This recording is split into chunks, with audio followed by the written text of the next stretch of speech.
Si realmente dimensionás lo que enfrentamos y querés proteger e incrementar tu patrimonio, a partir de hoy, dale clic al siguiente link y sumate a la comunidad de Diario de Inversores. Mira, gracias por estar. ¿Qué tal, Eduardo? ¿Qué tal, Daniel? Gracias. ¿Qué tal? Un gusto. A ver, voy a ver por dónde entro. No, digo, ¿cómo se imagina? Digo, ¿usted juega el rol de antisistema o antipolítica? Yo, en realidad, no es antisistema. Es Bueno, no, es en verdad. contra del status quo. La diferencia Perfecto. no es trivial. ¿Cómo imagina su participación a futuro dentro del sistema y con una corporación a la cual usted no pertenece? Bueno, básicamente el planteo que yo vengo a proponer es un planteo de índole moral. Es decir, la construcción de la política desde los valores morales. Y esto tiene consecuencias directas sobre qué cosas no voy a hacer y qué cosas voy a impulsar. Sobre las cosas que no voy a hacer están muy claras.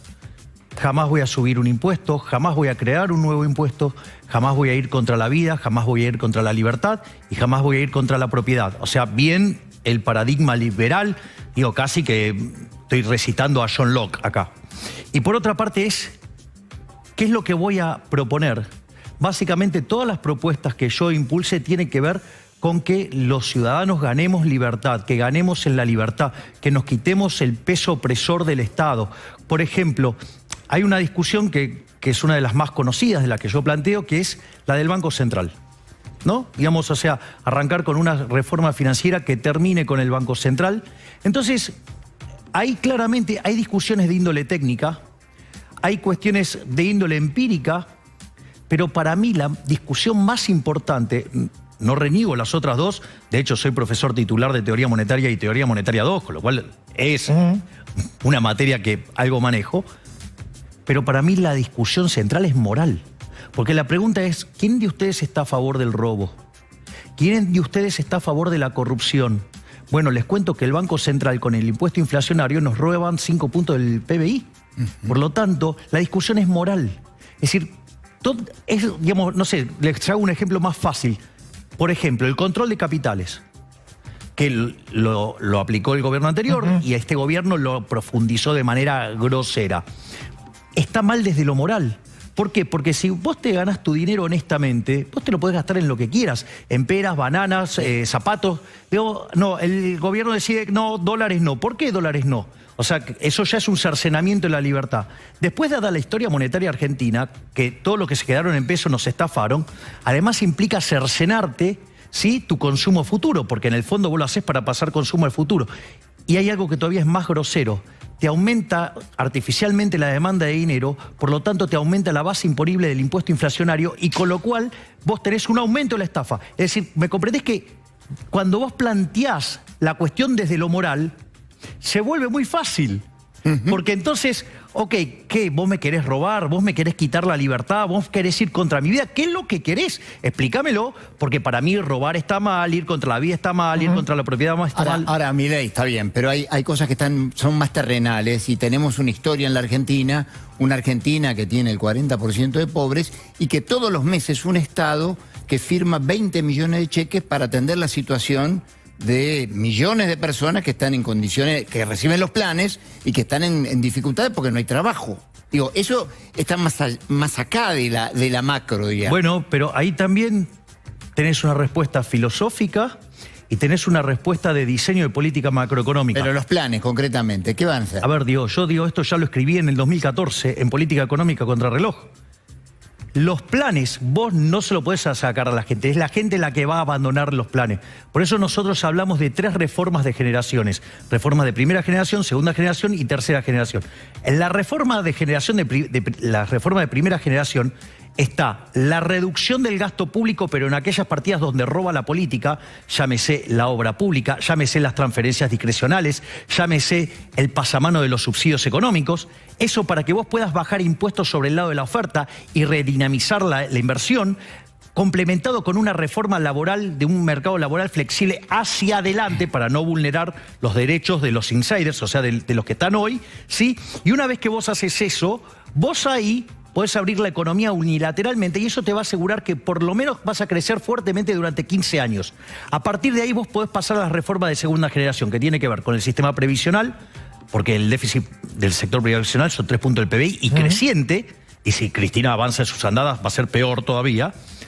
Entonces, pero podés hacerlo sin vulnerar derechos, podés avanzar en una reforma del Estado para reducir la cantidad de empleados públicos, pero por ejemplo, con un programa de retiro voluntario, pero como vas a tener un régimen laboral flexible, no te va a salir mal como en los 90 y te va a salir bien, porque se van a ir a otro trabajo y con la plata de la indemnización. Y ahí, en ese proceso de fuerte crecimiento económico durante muchos años y que además es intensivo en generación de trabajo, porque para eso flexibilizaste el mercado laboral, ahí la gente va a ir abandonando los planes sociales. Y después lo que te va a quedar es el remanente de aquellos que fueron víctimas del sistema y no pudieron salir. ¿Y por qué menciono que esto también tiene una contraparte moral? En el libro de Ayn Rand, ¿sí?, que se llama La virtud del egoísmo, tiene un ensayo que se llama La ética de la emergencia. Entonces, lo que hay que comprender es que aquellos que son beneficiarios de los planes sociales, en realidad son víctimas del sistema y que cuando vos tenés que hacer el ajuste, los primeros que tienen que pagar el ajuste son los políticos, no las víctimas del sistema, porque si no lo estás castigando 2 veces. Entonces, y en este contexto, digamos, también vos vas ganando eficiencia en la economía y podés además bajar más impuestos porque cada vez es más chico el Estado. En las PASO, la Libertad Avanza tuvo 13 puntos y algunas encuestas dicen que podrían llegar hasta el 20. Luego digo, me parece que hay un fenómeno que no tiene que ver con algunos de estos temas económicos que vos explicás. Algunos, por ejemplo, a mí se me escapan absolutamente. Y acá aparece el componente del voto joven. ¿Qué es lo que vos observás de que por qué hay un sector de la juventud, en este caso de la Ciudad de Buenos Aires, que confía en vos y que te vota para esta oportunidad? A ver, yo creo que, primero que es algo que está pasando a nivel internacional. Es decir, las expresiones liberales no solo están ganando lugar en Argentina. Es decir, muchos se sorprendieron cuando hicimos nuestro lanzamiento de campaña con el acto de Plaza Holanda, quedaron todavía mucho más sorprendidos con el de Parque Lezama, quedaron más sorprendidos con los números. En realidad es algo que no solo pasa en Argentina, pasa en el resto del mundo. Es decir, de hecho yo he dado muchas charlas, no solo en Argentina, sino en el resto del mundo, y la cantidad de gente oscilaba entre 1.000 y 5.000 personas. O sea, con lo cual es algo, digamos, más global. Entonces ahora voy sobre el fenómeno global. Básicamente hoy el status quo recita los postulados de la izquierda. De manera más cool, de manera más amigable o más fuerte o lo que uno quiera, pero recita los postulados de la izquierda. Por lo tanto, los jóvenes que suelen ser rebeldes al status quo, hay una rebelión natural que obviamente va a ser liberal. El otro punto que también es algo no menor es que en Argentina, esto se repotencia, el sistema de educación pública, independientemente que sea de gestión estatal o de gestión privada, está diseñado para adoctrinar, para lavarle el cerebro a la gente y para que sean esclavos de la religión del Estado. Y los jóvenes, al tener menos tiempo de exposición frente a eso, se rebelan. Entonces, eso les diría que es el gran motor, pero ojo, que no solamente son jóvenes, porque una de las cosas que ha pasado a lo largo de la campaña es que se empezó a ampliar la base. Y la realidad es que hoy nosotros trabajamos fuertemente para dejar en tercer lugar al kirchnerismo.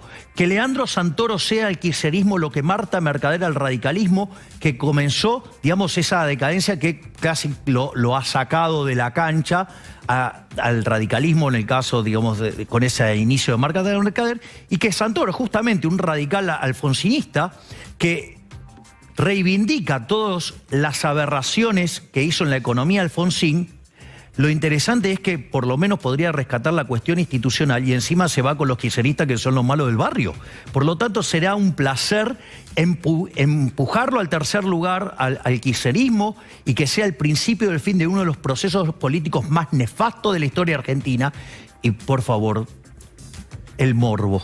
Miren si además logramos capturar algo de voto peronista y dejamos afuera al comunista Heller. Ahora déjeme soñar un rato. Yo recién lo escuchaba y le decía, estaba pensando en lo que usted venía desarrollando y digo, ¿usted tiene alguna identidad o ha tenido en términos, identidad, me refiero a alguna empatía en términos políticos, en términos culturales, con lo que ofrece la Argentina. Digo, la Argentina es esto, desde la Argentina moderna por lo menos, es esto.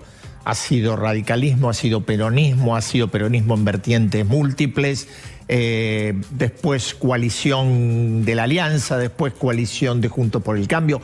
¿Usted cree que ahí hay nicho para trabajar? Porque si no, yo lo que siento que usted está como una isla. Porque bueno, el país es esto.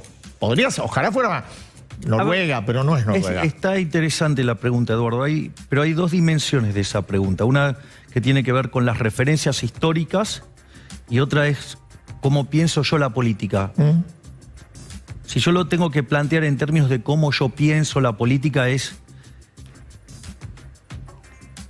hay una enseñanza que nos ha dejado el Frente de Todos. A ver, cuando se armó una coalición para vencer al peronismo, que fue la Alianza, cuando llegaron al poder no pudieron gobernar. Cuando se armó Cambiemos, se armó una coalición que fue buena para ganar las elecciones, pero la realidad es que terminó siendo un muy mal gobierno. Y después uno podría haber caído en la tentación o en la trampa de decir, bueno, acá solamente pueden gobernar los peronistas. Estamos condenados a que solamente se pueda gobernar, digamos, con esa lógica. Y tenemos que rogar que salga uno bueno y no uno malo. Que hay muchos buenos adentro del peronismo y que ahora los... dato. Claro. Ahora, ¿qué es lo interesante? Es que también es un armado peronista para ganar una elección y no funciona. Yo creo que hay que, básicamente, lo que le debe la política a los argentinos es un ordenamiento ideológico, es decir, que se agrupen para que tengan mandato. Entonces yo creo que hay una solución colectivista y una solución que abraza la idea de la libertad. Dentro de los colectivistas, en mi visión, está la Unión Cívica Radical, que es la Internacional Socialista, está el caso de la Coalición Cívica, que es más de izquierda todavía que las radicales, están las palomas de Juntos por el Cambio, ¿sí? Y está, por ejemplo, el kirchnerismo y obviamente que está la izquierda inviable. Y del otro lado estarían los liberales, los libertarios, los conservadores, también llamados palios libertarios, ¿sí? Estaría el peronismo republicano federal, el menemismo y los halcones Juntos por el Cambio. Entonces, ahí habría un ordenamiento ideológico muy claro. Entonces, mi propuesta es ir hacia acá. O sea, entonces hay mandato. No es que llego y, bueno, no sé, no puedo hacer porque esta parte de la... A ver, yo me planteo el problema de Macri. O sea, Macri llegó y, digamos, tenía un discurso muy razonable, muy entendible. O sea, obviamente que yo soy muchísimo más liberal, digamos, o sea, y obviamente que soy más liberal que todos los liberales que andan dando vuelta en la política, eso seguro.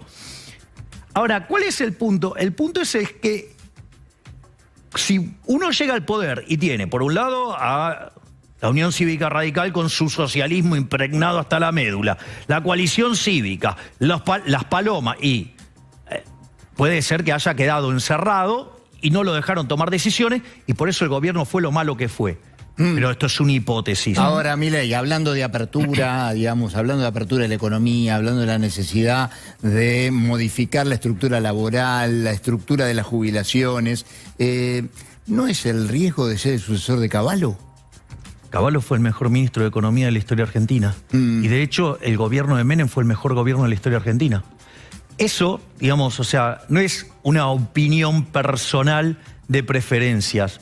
Es una opinión técnica. Hay un trabajo de Gerardo de la Paulera, Bossoli e Irigoyen, se llama Passing the Buck.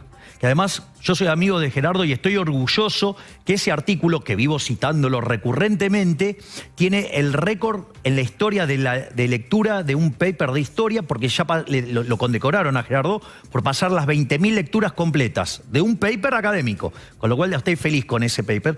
¿Y qué es lo que hace? Desarrolla el índice de presión macroeconómica y compara todos los gobiernos de la historia argentina. Le pese a quien le pese, el primer gobierno de Menem fue el mejor gobierno de la historia argentina. ¿Y por qué digo lo de Cavallo? Porque ustedes saben, bueno, porque soy el más joven de todos, Aparte porque escribís muy buenas notas. Ellos también, pero no. Pero, Hoy estamos pero digamos, o sea, vos conseguiste una nota muy difícil. Una nota sobre tu hermana para la gente. Exacto. En Clarín. Ya Sí, después le vamos a todavía preguntar. no la vi, ya voy a pagar los costos. Ya te aviso. Después le vamos a preguntar por qué dejó de usar los trajes a rayas y usa los trajes. Bueno. La leyó. Yo la leí. Si no me lee Canedo, estoy al horno. Claro. Entonces, fíjense que en los primeros 2 años Menem choca la calecita varias veces. De hecho, vuelve a caer en una hiperinflación, el plan Bungiborn fracasa, después fracasa el trabajo de Herman González, cuando ahí después ya se encuentra, ¿sí?, con Cavallo y termina generando el programa económico más exitoso de la historia argentina. Milei, mire, quiero preguntarte algo con una respuesta concreta. El domingo... Siempre soy concreto. No, o sea, a veces soy muy extenso. El colega Santiago Fierigi reveló en Clarín que te reuniste con Mauricio Macri. Digo, ¿Macri no forma parte de la casta política? A ver, yo, de vuelta, yo tuve una reunión con el expresidente Macri 3 semanas antes de las PASO, y la realidad es que, primero que yo no tenía la gravitación política que emergió después de las PASO, o sea, la verdad que hay un dato fáctico, ¿no? O sea, si lo levantaron todos los diarios del mundo y The Economist me dio una página, bueno, ahora también hizo algo Le Figaro, pero, o sea, tenía otra gravitación política y en realidad fui y hablé estrictamente de economía. Lo que básicamente yo le hablé fue sobre explicar por qué esto estalla. Pero te pregunto, ¿no forma parte de la casta política Macri, a diferencia de otros que vos condenás, o te arrepentís de esa reunión? No me arrepiento. Fue, digamos, o sea, fue una reunión donde yo fui y hablé de economía y la verdad es que cuando yo además lo escucho, primero su discurso cuando llegó al gobierno no era un discurso antiliberal, era un discurso liberal. El problema fue quienes lo acompañaron, ¿sí? Y me parece que eso fue lo que lo dinamitó. Segundo, el hombre hizo una autocrítica. Digo, después, o sea, uno sabrá si es cierto o no. Y después, en términos de del ordenamiento que yo estoy planteando, yo no lo veo del lado de los colectivistas. De vuelta, no todos los liberales somos del mismo estilo. De hecho, a ver, vos tenés liberales clásicos, liberales minarquistas y anarcocapitalistas. De hecho, yo filosóficamente soy anarquista, o sea, soy anarcocapitalista, pero en la vida real soy minarquista. Entonces, aparte, digamos, si el hombre además hace una autocrítica y decide, bueno, ahora voy a abrazar más fuerte la idea de la libertad, me parece que él está del lado de los halcones, no de las palomas. Milei, mil gracias por estar esta noche con nosotros. ¿Va a haber dolarización en la Argentina? ¿La Argentina camina a dolarizarse? Si me dan el Banco Central a mí, lo cierro y se terminó el problema de la inflación. Gracias. Si realmente dimensionás lo que enfrentamos y querés proteger e incrementar tu patrimonio, a partir de hoy, dale clic al siguiente link y sumate a la comunidad de Diario de Inversores.